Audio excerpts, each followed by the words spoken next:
Anyone living in the river-braided lowlands of Lilac Rise could point toward the sky at dusk and speak the same proverb. Look for the moving shoemaker, and tomorrow your radishes will drink. The children heard the words long before they knew what they meant, and the elders repeated them long after they had forgotten why the promise sounded half like a blessing and half like a warning. Only a few remembered the tale clearly, the tale of the cloud cobbler who stitched thunder boots for giants so that their steps would water crops, not crush them. I was one of those children who first treated the proverb as a riddle. My grandmother answered my questioning with a wave toward the violet horizon. "Watch the clouds," she said. "When you see a pair that looks like an upside-down footprint, the cobbler is at work." So I watched, for years. And this is the story I pieced together from whispered memories, from the giants themselves, and, once, from the cobbler in person when he borrowed our barn for a fitting. His name was Cirrus Solomender Cirrus, because he lived in the highest wisps of atmosphere. Solomender, because he insisted a proper name should reveal one's craft. He looked nothing like the stout village shoemakers who sweated over wooden laths and leather scraps by the hearth. Cirrus was lean and silver-haled, skin perpetually cool with condensation, eyes swirling like morning fog over water. Where a human cobbler's apron held awls and hammers, his held brass needles that hummed with static, pincushions of cloud fluff, skeins of lightning thread coiled on bone spools, and a tiny anvil hammered from hailstone. And what he made could not be measured in cobbler's sizes. His customers walked with strides wide enough to cross ranges in an afternoon and feet broad enough to imprint whole orchards. The giants of High Plateau had always been difficult neighbors. They were not evil, only oblivious. Imagine someone brushing crumbs from a tabletop and never wondering what happens to the ants below. A single misstep could flatten a season of cabbage, a roaming herd or a farmhouse. Generations of valley folk answered the thunder of approaching feet with tossed torches and clanging pans, hoping noise would redirect the creatures away from planted ground. More often the noise sent the giants sprinting in confusion, and the damage doubled. Long before my birth, the elders convened a futile council. Arrows could not pierce a giant's hide, nor could treaties be delivered when the recipients could not see writing, no larger than a grass blade. The gods seemed as distant as the moons. Famine crept into the corners of the year. That was when Cirrus descended for the first time. He arrived not by wind or ladder, but by folding the sky as though it were tapestry. Witnesses swear they saw two sunset clouds knit together and unzip, revealing a narrow stairway made of woven vapor. Down he stepped, weightless feet, scent of rain clinging to his cloak. He spoke little, yet each word carried the echo of distant thunder. "I have come," he told the council, "because your orchards cry louder than your shouting pans. The giants and you share the same sky water. Allow me to reroute its fall." No one understood, but desperation makes allies of mysteries, and the council granted him anything he asked. He asked only 3 favors: the loan of the village loom, any broken musical instruments they could spare, and a place to work between heaven and earth. They gave him the disused bell tower. Grandmother remembered stealing to the tower window to spy on him. She saw him unravel harp strings and violin gut, twist them with filaments drawn from summer lightning, and shuttle them across the loom. He sang in a language whose consonants crackled. After 7 nights, he presented a single ribbon 3 feet long. "Tendon of the storm, mare," he said, "stronger than remorse and lighter than dandelion silk." Then he returned to the clouds, ribbon spiraling behind him. That ribbon became the first shoelace in the first pair of thunder boots. But I promised the whole story, and the whole story truly begins with a girl named Leora and her impossible hope. Leora lived 2 ridges north of Lilac Rise on a farm that specialized in moon-white turnips. She was notorious for talking to everything: scarecrows, drip lines, goat bells, even the morning mist. Nothing answered until the day a giant trundled across her father's field. The creature's calves were cliff faces. His beard sagged like moss. His footfalls pounded like kettle drums. Leora, 10 years old and lacking both caution and scale, marched to the center of the field and shouted upward, "Excuse me! You're standing on our dinner!" The giant froze, squinting. It was the first time any human had addressed one clearly, because Leora, by fluke or instinct, had chosen a single syllable that cut through drifting wind. "Hey! Hey!" the giant rumbled back, startled to discover the world spoke below his ankles. "You're squashing turnips?" "Can't be helped," he said. "Ground gets in the way of everywhere." "Try lifting your toes," Laura suggested. He did. The fresh holes he left behind filled instantly with water from recent rain, and instead of ruined crops, the turnips along the hole's edge perked upright, leaves gleaming. Laura clapped. The giant saw her joy and felt, not like a calamity, but like a gardener. He thanked her, another first, and strode away, testing gentle toe taps that made puddles instead of craters. That night, Cirrus came searching. Word of a conversation between giant and child had travelled on steam currents, tickling his workshop. He found Leora in the barn, drawing diagrams on feed sacks. "What makes puddles?" she asked him, as though she had been expecting the stranger made of cloud. "Because the puddles help."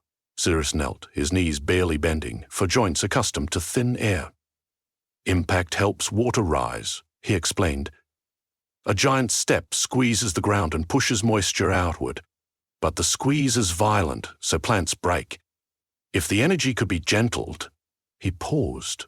Something ignited behind his eyes. Invention. "Padding," Leora guessed. "Padding that sings rain," Cirrus corrected. "Shoes that turn stomp into shower." He rose, cloak swirling with newborn purpose. "Will you deliver a message for me?" "To who?"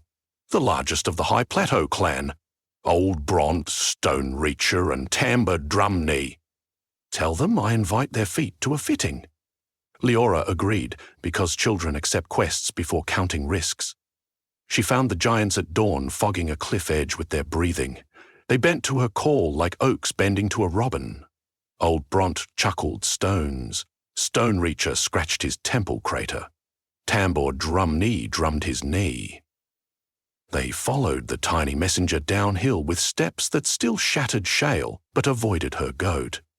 At Lilac Rise, the villagers scattered in panic, but Cirrus floated forward from the bell tower holding 3 folded parcels of cloud cloth. He spoke in thunder tongue, which all giants comprehend. The negotiation lasted until the sun burned white. When it ended, the giants knelt. Cirrus measured their feet with ribbons of sunset, scribbled notes on gull feathers, and promised delivery in 1 moon's turn. That was how the age of the Thunder Boots began. Cirrus's true workshop was a drifting archipelago of anvils and looms, suspended inside a roving cumulonimbus. He called it the Cobble Sphere. To reach it, he ascended ladders of braided mist, each rung evaporating behind him. I followed once years later, apprenticed to the legend, and here is what I saw. A hammer, forged of dark hailstones, beat against shoe lasts the length of river barges, tongues of aurora-shaped insoles. A vat simmered with melted fragments of broken snowfall. From it, Cirrus ladled vat foam into molds lined with spiderweb geometry. He seeded the foam with thunder pearls round nodules that store the boom of distant storms, and enclosed everything in vapor leather tanned in the shadow of rainbows. Finally, he stitched the seams with the loom ribbon Leora had indirectly created. Each puncture of his needle released a spark that smelled of petrichor. Why so complicated? Because a giant stride contains unthinkable kinetic force.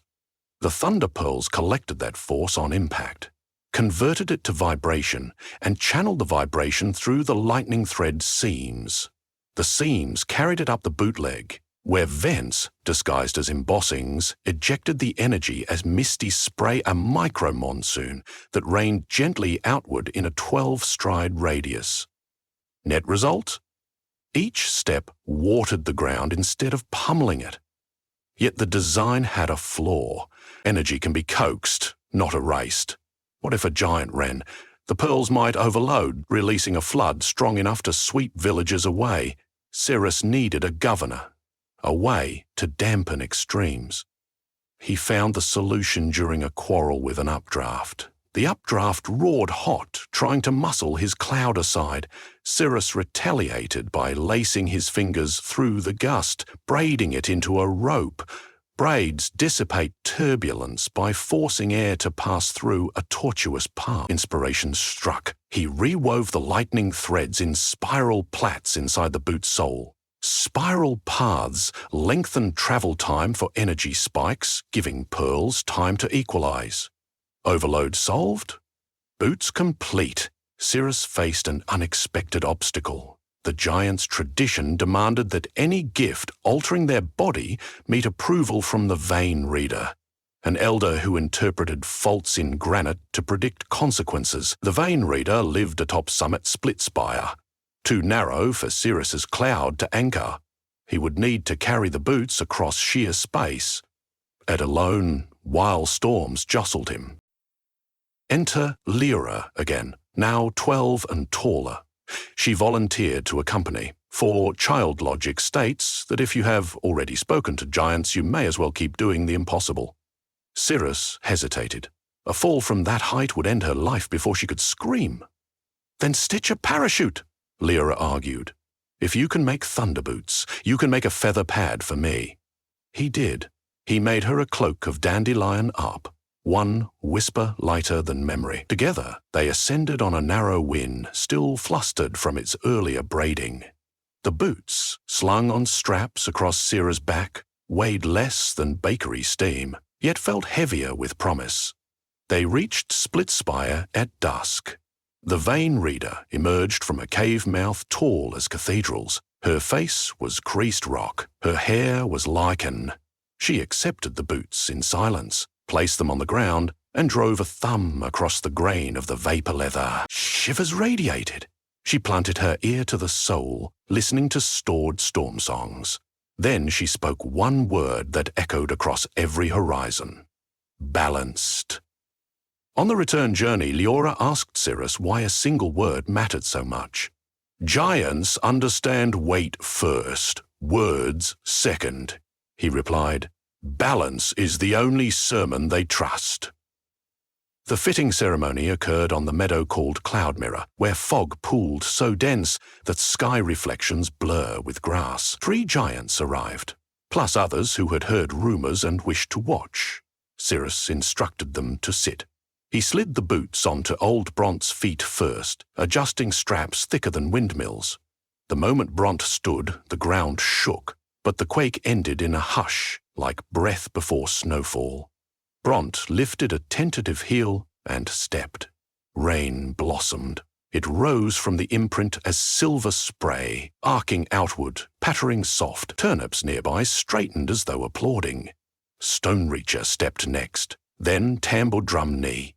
Everywhere heels touched, shower rings formed. The air smelled of clean slates and new silt. The crowd of giants roared approval, but before celebrations settled, a rival sound cracked overhead. Raw and directionless.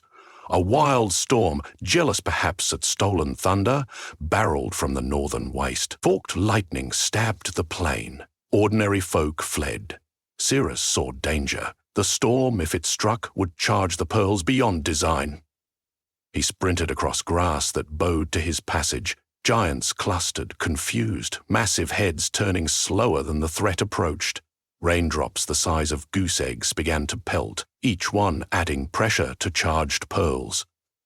"Walk!" Cirrus shouted in thunder tongue. Only Yora understood the urgency in time. She darted to old Bront's ankle and slapped it. "Dance!" she screamed.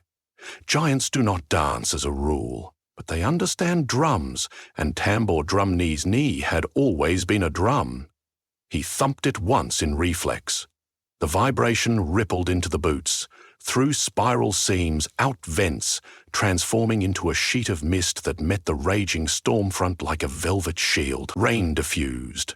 Lightning bent, grounded harmlessly through the pearl network in a flicker of turquoise branches. Seeing the result, Stone Reacher swayed left, then right, creating symmetrical sprays. Old Bront added a stompin' turn. Soon the giants danced. Each move captured violent sky energy and released it as nurturing drizzle. Leora laughed, arms wide, cloak fluttering like gull wings. Villagers peeked from barns to witness a waltz large enough to edit weather. By dawn, the flood threat had dissipated. The air crisp. The meadow glowed, every blade of grass carrying a bead of dew. The giants knelt to Cirrus and to the child. In formal apology for centuries of crushed acres, they gifted a promise. Whenever fields thirsted, they would walk patterned steps across the valley, guided by bells rung from barn roofs.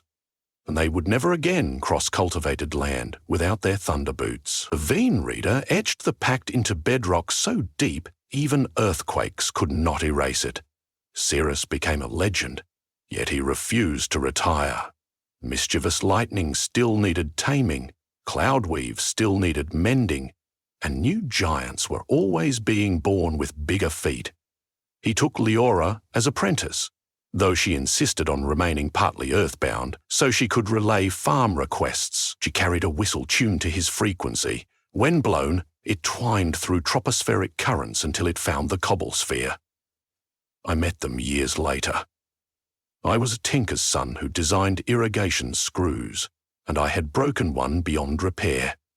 Someone told me to seek the cloud cobbler, because nothing in the world is truly beyond repair if you ask the right mender.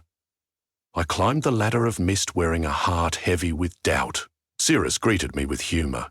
"You arrive with 2 shoes on. Try not to leave barefoot." He fixed the screw by turning its spiral opposite direction and lining the threads with barn swallow saliva. It dries waterproof. Payment, he said, would be a story. So I told him how I had watched giants watering my grandmother's radishes and how the radishes once again tasted peppery, not sad. He smiled. Good. People forget to measure victory in flavours. Before I left, Leora, now taller than me by a head, handed me a pouch of thunder pearls. Plant 3 in hard drought and stump once. The pearl will break, and a cloud will find the pieces. I asked how many pearls were inside the pouch. Enough, she said. Enough is the measure the sky uses. That is the story as accurately as words allow. How a child's shout, a cobbler's craft, and a giant's willingness to dance turned destruction into irrigation. If ever you panic at distant thunder, pause and listen harder. You might hear a rhythm left-right spin that signals the giant's watering dance. And if tomorrow your radishes drink deeply, remember to look up at dusk. Somewhere above, Cirrus Solarmender is sewing another storm into silk, tying another shoelace that hums like distant rain and whispering to the sky, "Walk gently, great ones. The world below is fragile and also full of seeds."